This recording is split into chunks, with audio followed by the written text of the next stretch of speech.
Outside the Bourke exhibition, the Darling River sustains thousands of birds, including big flocks of noisy corellas. One of their favourite places is amidst the pulleys and cogs underneath the original North Bourke Bridge, a lift-up bridge that operated for more than a century after its opening in 1883. One of the reasons these corellas flock here to the Darling River is that they have to drink on a daily basis. Another very common cockatoo in the outback is this galah, distinguished by its pink and grey feathers. They're both bold and loud, and like the corellas, congregate in large flocks to feed off grain. They're highly acrobatic, revelling in the sheer thrill of being able to spin their bodies around and around on a telegraph wire. Conditions here are favourable for the galahs and the big red kangaroos. But as we travel further west, there's a discernible drying of the earth. Severe droughts have become common in the outback, with Australia the driest inhabited continent. As global warming kicks in, the droughts are becoming longer and more frequent, with blistering summers drying out many rivers at the expense of fish life. It's in these harsh conditions that a most unusual property owner lives. Back of Bourke, life on the land can be extremely tough. Consider the trappers, those hardy men who scrap together a living by trapping animals like rabbits. Meet Bruce Sharp, Sharpie to his mates, an old-timer who's reenacting the way trappers used to hunt rabbits. His transport, an old bicycle. And his tools of trade, a collection of rusty steel traps. Trappers like this have been outlawed, which is just as well for Bruce because it was a hard way to make a measly living. Hey, Bruce Sharp. How are you, Greg? Bruce, an original rabbit trapper's bike. Yeah, this is the way we travel when we go trapping rabbits. Rigged out with a dozen or so traps down the side there. Billy and our swag and water bottle, fry pan, hat, paper for setting the trap, tin for putting over the sand over the trap so there's no stones go under the thing.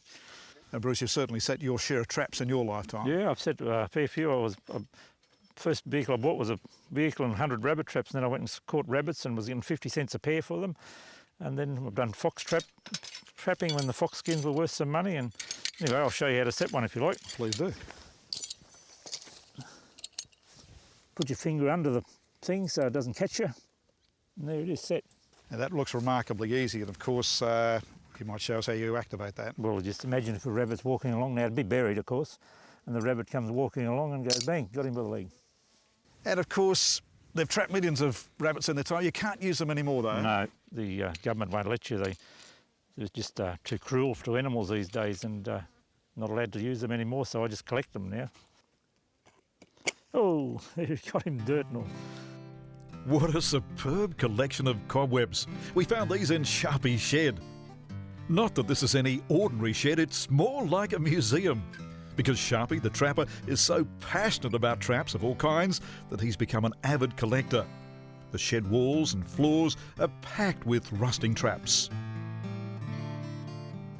Bruce, you have all manner of traps, bear traps, dingo traps, fox traps, mouse traps. Yeah, well, they're fox traps on the left and all rabbit traps on that wall. What motivates a man to collect traps? It's just a bad disease, I think.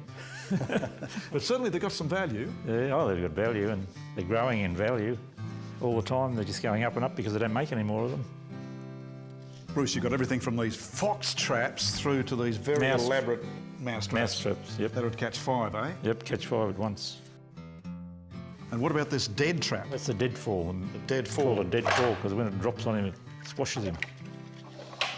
Quite a powerful trap, eh? Yeah, come from Holland. This entire wall given to dingo traps? Yeah, they're all dingo traps, every one of them. Some of them, they're up to 100-year-old, 120-year-old, and you can still buy some of them in West Australia at the moment. They still sell them over there. Trapped a lot of dingoes? Oh yeah, heaps and heaps of them. And Bruce, the ultimate trap, the man trap? Yeah, this one's a man trap. Came from England, was banned over there in 1880 to catch poachers. And here in Australia, intruders, they would have stepped on this plate here, the jaws would have been open, and the jaws would have clamped shut these teeth would have gone into their legs and they would have been unable to open them because there were springs on either side. That's right, yeah, they can't open them. Well, you'd be in too much pain anyway. And Bruce, what about the wife? What about Chris? Is she trapped with the man that loves traps? Oh, she gets used to it. She didn't like it at first, I don't think, spending all this money on traps, but now if we go to a clearing sale or something, she's always looking for them. So She's into it? So she's come around, yeah. Yeah, and of course if you try to escape, I'm sure she's got some traps set around the property. Oh, yeah, I think there would be. So who is the woman who trapped Sharpie? Chris Sharp is the lady of the land. Most days you'll find her working from the back of a motorbike. Today she's rounding up meat sheep on the Sharp's property, Comaroo. We have about 2,500, but we have Dorper and Damara. The Dorper are totally different to the Damaras. They're both meat sheep, but the Damaras are more of a goat sheep. They look more like goats. We are landmarking, as you can see. We've seen a few of the lambs have got tails on it, so you have to keep that under control, do them. We try to do them once every month, once every 6 weeks. One of Chris's chores is to catch the Dorper lambs. They're in the process of being docked and castrated. Good reason for them to flee quickly. Oh, I finally caught one. How are you feeling? I'm a bit puffed, I'm afraid. You want your mum? He's from up to about 6 weeks old. We castrated him yesterday by putting a rubber ring on his tail, and hopefully we shall sell him in about 6 months to 8 months old as a fat lamb. Yes, he's very healthy, as you can see. He's ready to go back to mum, but but he's very good condition. The Comaroo station, just south of the Queensland border, has been in the Sharp family for almost a century, amassing a healthy assortment of farmyard animals.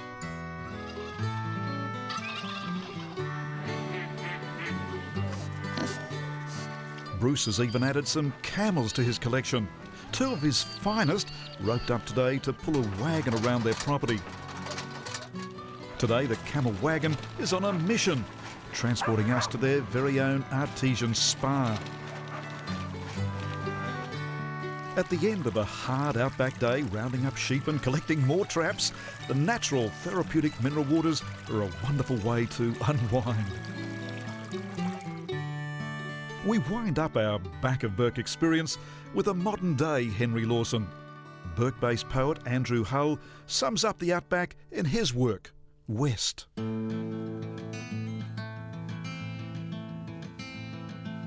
West was the chance of adventure and romance, and a life that was not handed down, where the idealistic and where the unrealistic could escape from both rank and renown, with the future unplanned, save for hope of a land that would be borderless, open and blessed. So men without fear gave up kin and career to rebuild themselves in the West. The West now is a trial of will and denial, and hopes that are shaken and shattered, and forgotten dreams that got split at the seams in hearts that are beaten and battered. But it still lives in the song for the sacred and strong who can cling to the will in their breast and who wait for their chance of adventure and romance that is still to be found in the West.